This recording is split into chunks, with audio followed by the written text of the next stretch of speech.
میں نے پچھلے 2 مہینوں میں ملک کے مختلف شہروں میں جن اجتماعات سے کانفرنسوں سے خطاب کیا، ان میں اسلام آباد بھی ہے، ان میں خیبر پختونخوا کے شہر بھی ہیں، ان میں اور شہر ملک کے جتنے ہیں میں جاتا ہوں، میں نے بار بار ایک جملہ دہرایا، بار بار ایک جملے کو میں نے دہرایا ہے ہر تقریر میں۔ مجھے نہیں پتا تھا کہ اس جملے میں اتنی سپرٹ بھری ہوئی ہے کہ اس کی جلن جہلم تک پہنچ جائے، میرے علم میں نہیں تھا کہ جلن وہاں محسوس ہوگی۔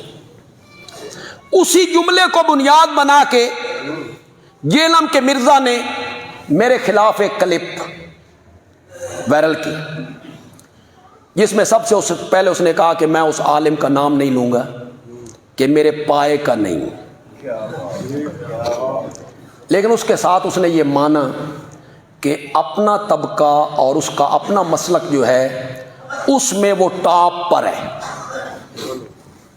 اپنے مسلک میں اپنے طبقے میں وہ اس وقت ٹاپ پر ہے، لیکن میں اس کا نام نہیں۔ پھر میرا کلپ چلا دیا کہ خود دیکھ لو کہ کون ہے۔ پھر اس نے میرا کلپ چلا دیا، وہی کلپ جس میں میں نے وہ بات کہی تھی۔ میں نے کہا کہ تجھے جیلم دی کھڈ تو باہر نکلن دی تجھے توفیق نہیں ملی، اور میں ملک کے کونے کونے میں پھر کے رب کا قرآن سنا رہا ہوں۔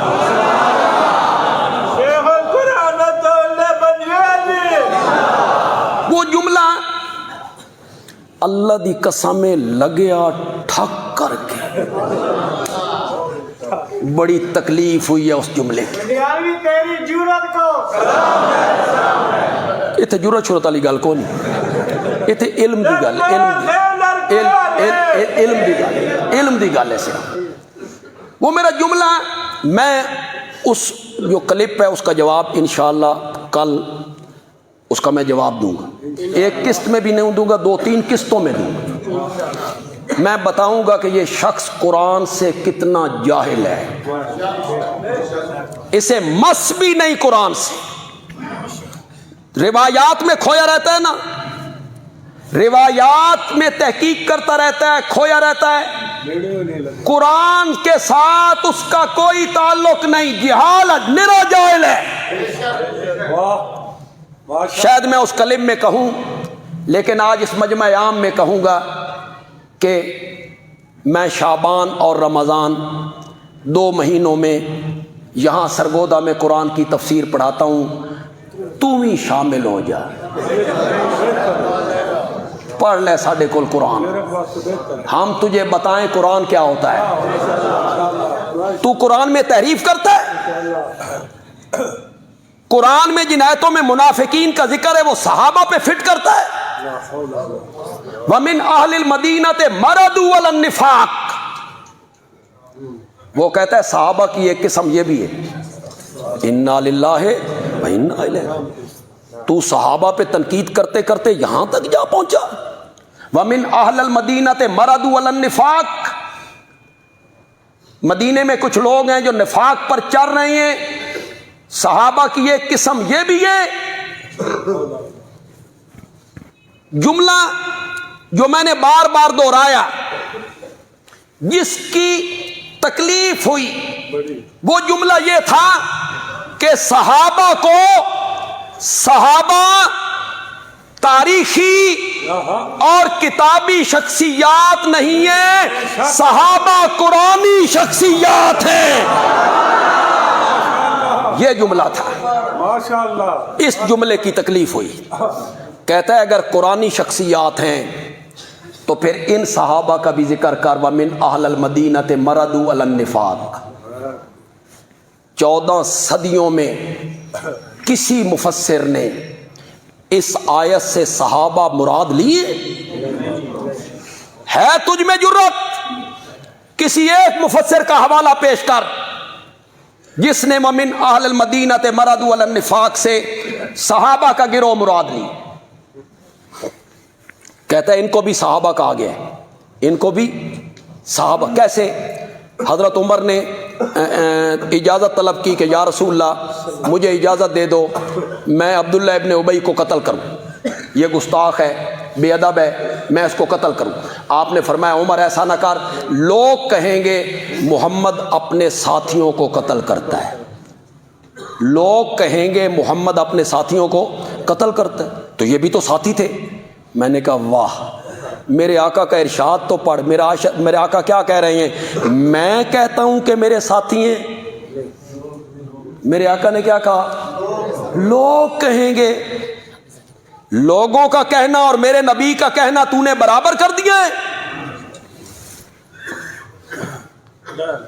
صحابہ کتابی شخصیات نہیں ہیں.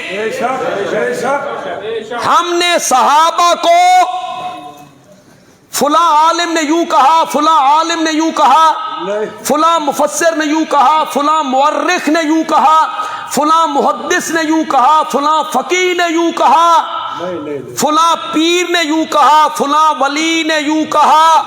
ہم نے صحابہ کو اقوال رجال میں نہیں دیکھنا, نہیں دیکھنا, ہم نے قرآن کے فرمان میں دیکھنا ہے.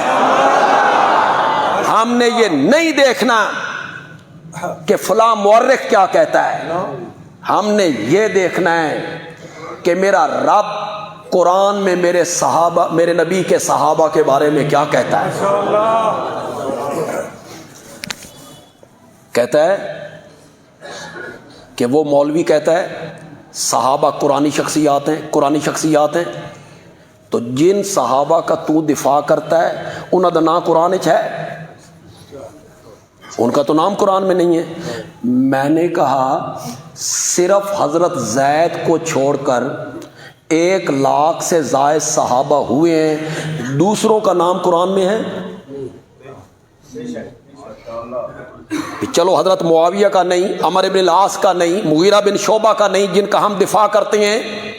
تو بول حضرت حسین کا ہے, حضرت علی کا ہے, حضرت صدیق اکبر کا, حضرت فاروق اعظم کا, عثمان ذو النورین کا, طلحہ و زبیر کا.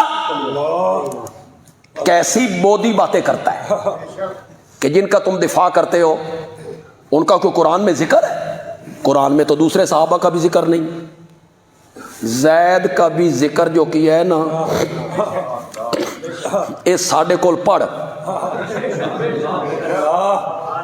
زید کا جو قرآن نے ذکر کیا نام لے کر, فلما قضا زیدن, واہ, صرف زید ہے. قرآن نے ان کا نام لیا, نام لی. کیوں نام لیا؟ یہ کہلاتے تھے زید ابن محمد. کیا کہلاتے تھے؟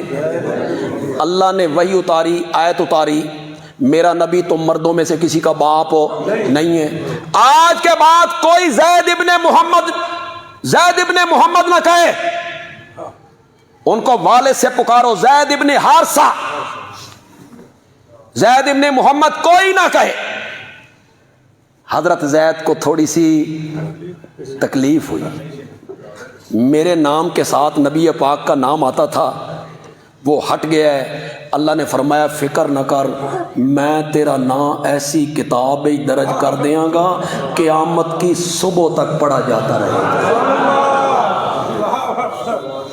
وہاں سورۃ احزاب میں ان کا نام ذکر کر دیا, فلما قضا زید. صحابہ کا نام قرآن میں نہیں ہے, نہیں ہے, لیکن صحابہ کو 2 گروہوں میں تقسیم کیا قرآن نے. سورت حدید کی آیت نمبر 10 میں صحابہ کے 2 گروہ بنائے. 2 گروہ, فتح مکہ سے پہلے ایمان لانے والے, فتح مکہ کے بعد ایمان لانے والے, فتح مکہ سے پہلے جہاد کرنے والے, فتح مکہ کے بعد جہاد کرنے والے. 2 حصوں میں تقسیم کیا ہے. تو نے اپنے کلم میں کہا صحابہ کی 3 کیٹیگریاں ہیں. قرآن صحابہ کی 2 کیٹیگریوں کا ذکر کرتا ہے. فتح مکہ سے پہلے ایمان لانے والے، فتح مکہ کے بعد ایمان لانے والے. پھر رب علام الغیوب ہے، اس کو پتا تھا کچھ لوگ آئیں گے، وہ کہیں گے جو فتح مکہ کے دن ایمان لائے، فتح مکہ کے بعد ایمان لائے، اے ایمان مجبوری دے، بس کوئی نہیں سی، کہاں جاتے، کیا کرتے؟ میرا نبی فاتح بن کے آ گیا تھا. یہ ایمان مجبوری اللہ کو پتا تھا، اس لیے اللہ نے صحابہ کے دو گروہوں کا ذکر کیا اور اس کے بعد کہا مقام فتح مکہ سے پہلے ایمان لانے والوں کا زیادہ ہے، وہ افضل ہیں، اعلیٰ ہیں، برتر ہیں، لیکن کلن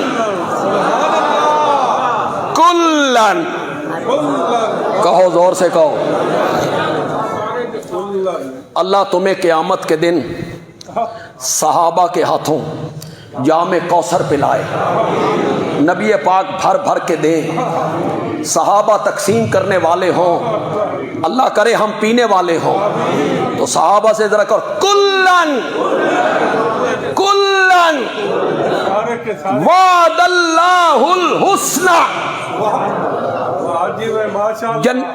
فتح مکہ سے پہلے ایمان لانے والے ہوں یا فتح مکہ کے بعد ایمان لانے والے ہوں، پہلوں کا مقام اعلیٰ ہے، افضل ہے، لیکن جنت کا وعدہ میں نے سب سے کر لیا ہے. کلن، کہو یار، کلن وعد اللہ الحسنى. تو یہاں ومن اہل المدینۃ مردوا علی النفاق، اس کو صحابہ پہ فٹ کرتا ہے. یہ بھی صحابہ کا ایک گروہ تھا، اس میں منافقوں کا ذکر ہے. میں اپنے کلم میں اس کا تفصیلی ذکر کروں گا، آپ اس کا انتظار کریں. میں ان تینوں آیت